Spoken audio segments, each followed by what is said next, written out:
Hey guys, welcome to my YouTube channel. তো মানে কি যোৱা ৰাতি মানে উৰুকা আছিল, তো উৰুকা থকাৰ বাবে কালি মানে আমাৰ ঘৰত একো নাখায়, মানে বৃহস্পতিবাৰ আছিল। তো হ'লে মানে মই দাদা দুটাত আছিলোঁ আৰু থাকোঁতে মানে এতিয়া এনে বুলি বুলিয়ে ঘৰত আহি আছোঁ, মানে ওচৰতে হয় ঘৰটো, তাৰ বাবে মানে বুলি আহি আছোঁ। তো একো নাই। তো মানে কি হ'ল আজি মানে সেই কৰি কি কয় নাৰিকল গছ তামোল গছত মানে ফলিয়া খেদে আৰু তো খেদিলে মানে ৰাতিপুৱাই খেদে। তো মানে মই হোটেলত দেৰি হ'লে ৰাতিপুৱাই আহিব নাপালোঁ।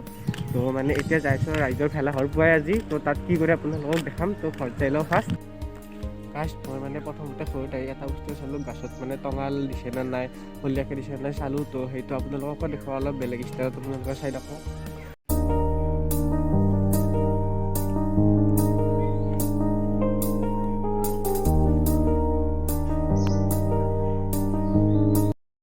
গাইজ এয়া আপোনালোকে কুঁৱলী চাওক, গোটেই কুঁৱলী হৈ আছে। আৰু আপোনালোকক এটা কথা কওঁ, কালি মানে ৰাইজৰ ভেলাঘৰ পুৱাব যাম বুলি যে কৈছিলোঁ, তাত যাব নাপালোঁ কাৰণ ফ্ৰেণ্ড নাছিল কোনো, আৰু অকলে যাব অলপ সেই লাগে। তো তাৰ কাৰণে নগ'লোঁ। তো মানে আজি কি ঘৰতে মানে এনেই পাদাৰে এটা ভেলাঘৰ বনাইছোঁ, তো সেইটোৱে দেখুৱাম। তো সেইটোৱে ভেলাঘৰটো ইমান ভাল হোৱা নাই কাৰণ নাৰা চাৰা নাই এইবাৰ, মানে নাৰাৰ প্ৰব্লেম। তো ভিডিঅ'টো সেইটোৱে শেষ কৰোঁ।